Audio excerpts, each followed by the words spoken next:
Assalamualaikum warahmatullahi wabarakatuh. Halo semuanya, hari ini kami akan memberi penjelasan tentang sistem buku besar dan pelaporan. Presentasi ini akan dibawakan oleh Anais Triza Humaira, Eva Farid Septiana, dan Nanda Putri Mandiri. Simak baik-baik ya. Bab ini menjelaskan operasi pemrosesan informasi dalam memperbarui buku besar dan menyiapkan laporan. Fungsi utamanya adalah untuk mengumpulkan dan mengatur data dari sumber-sumber berikut. 1. Setiap subsistem siklus akuntansi menyediakan informasi transaksi reguler. 2. Bendahara menyediakan informasi aktivitas pendanaan dan investasi. 3. Departemen anggaran menyediakan nomor anggaran. 4. Controller menyediakan jurnal penyesuaian. Sistem buku besar dan pelaporan terdiri dari 4 aktivitas utama yang digambarkan pada diagram arus data level 1 berikut ini. Aktivitas yang pertama adalah memperbarui buku besar. Aktivitas memperbarui buku besar terdiri dari posting entry jurnal yang berasal dari dua sumber berikut. 1. Subsistem akuntansi. Setiap subsistem akuntansi membuat sebuah entry jurnal untuk memperbarui buku besar. 2. Bendahara.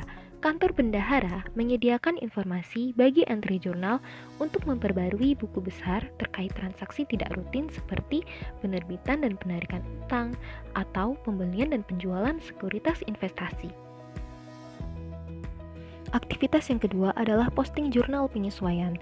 Jurnal penyesuaian dibagi menjadi 5 kategori dasar. 1. Akrual, 2. Penangguhan, 3. Estimasi, 4. Revaluasi, 5. Koreksi.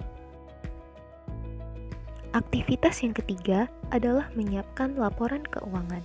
Sebagian besar perusahaan melakukan tutup buku untuk membuat laporan keuangan baik secara bulanan maupun tahunan.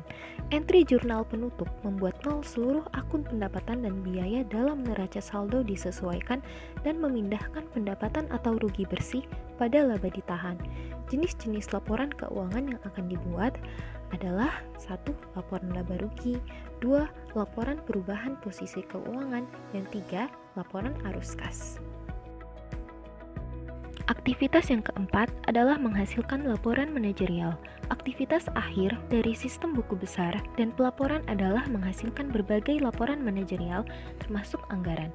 Beberapa jenis anggaran adalah anggaran pengeluaran modal, anggaran aktivitas operasi, dan anggaran arus kas.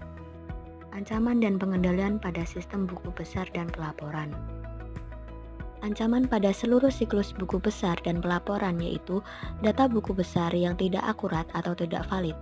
Pengendaliannya dengan cara kontrol integritas pengelolaan data, pembatasan akses ke buku besar, dan tinjauan terhadap seluruh perubahan pada data buku besar. Ancaman yang kedua yaitu pengungkapan laporan keuangan yang tidak diotorisasi. Pengendaliannya dengan cara pengendalian akses dan enkripsi. Ancaman yang ketiga hilangnya atau perusakan data. Pengendaliannya dengan cara backup dan prosedur pemulihan bencana. Selanjutnya pada aktivitas memperbarui buku besar, terdapat dua ancaman yaitu entry jurnal yang tidak diotorisasi dan tidak akurat. Pengendaliannya dengan cara kontrol integritas pemrosesan entry data, rekonsiliasi dan laporan pengendalian, serta pembuatan dan tinjauan jejak audit. Ancaman pada aktivitas memasukkan jurnal penyesuaian yaitu jurnal penyesuaian yang tidak akurat dan tidak diotorisasi. Untuk mengurangi ancaman tersebut dapat dilakukan pengendalian integritas pemrosesan entry data dan perlindungan kesalahan spreadsheet, jurnal penyesuaian standar, rekonsiliasi dan laporan pengendalian, serta tinjauan dan pembuatan jejak audit. Ancaman yang terjadi pada aktivitas menyiapkan laporan keuangan yaitu laporan keuangan yang tidak tepat dan curang. Pengendaliannya dengan cara A. Pengendalian integritas pemrosesan, B. Penggunaan serangkaian perangkat lunak, C. Pelatihan dan pengalaman dalam menerapkan IFRS dan XBRL, D. Mengaudit. Aktivitas selanjutnya yaitu membuat laporan manajerial. Ancaman yang terjadi pada tahap ini yaitu laporan dan grafik yang didesain dengan buruk. Pengendalian yang penting untuk menanggulangi ancaman tersebut yaitu penggunaan akuntansi pertanggungjawaban, balance scorecard, dan memahami prinsip-prinsip desain grafik yang layak. Implikasi perkembangan teknologi informasi terhadap model pelaporan keuangan.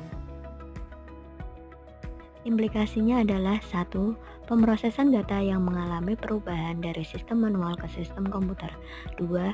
Proses pelaporan menjadi efisien dan meningkatkan kualitas informasi dalam pelaporan keuangan.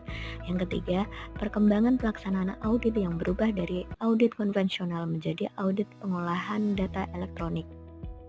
Berikut ini akan saya jelaskan mengenai Extensible Business Reporting Language atau yang disebut XBRL.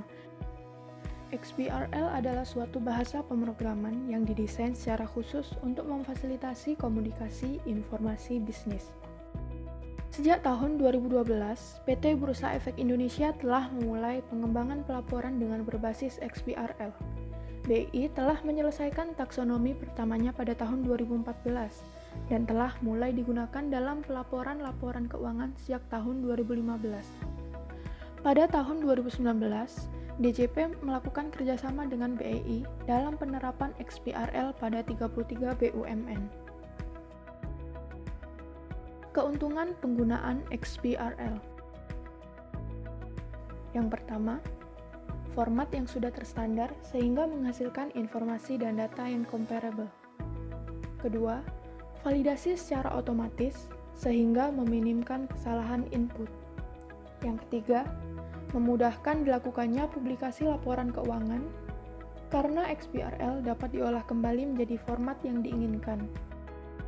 Yang keempat, meningkatkan kemudahan akses informasi finansial, terutama bagi investor internasional karena XBRL menerapkan suatu standar identifikasi informasi. Investor luar negeri dimungkinkan melakukan analisis mereka secara mandiri, serta melakukan perbandingan dengan menggunakan bahasa mereka sendiri. Tanpa XBRL, dokumen elektronik terlepas dari formatnya secara esensial hanya versi digital dari laporan kertas. Kita dapat membaca data tersebut, tetapi komputer tidak dapat secara otomatis memprosesnya sampai penerima memprosesnya secara manual, memasukkannya ke dalam format yang sesuai. Dengan XBRL mengubahnya dengan membuat sandi informasi mengenai komponen data yang bermakna, sehingga program komputer lain dapat memahami apa yang perlu dilakukan dengan data tersebut.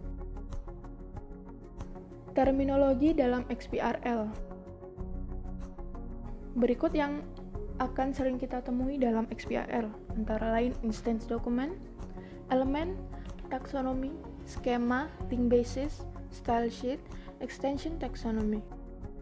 Jadi, apabila dijelaskan secara sederhana, penerapan XBRL yaitu menandai data laporan keuangan perusahaan dengan menggunakan taksonomi XBRL yang disusun sendiri oleh perusahaan tersebut, atau yang disebut tagging process. Kemudian dihasilkanlah yang disebut XBRL instance document.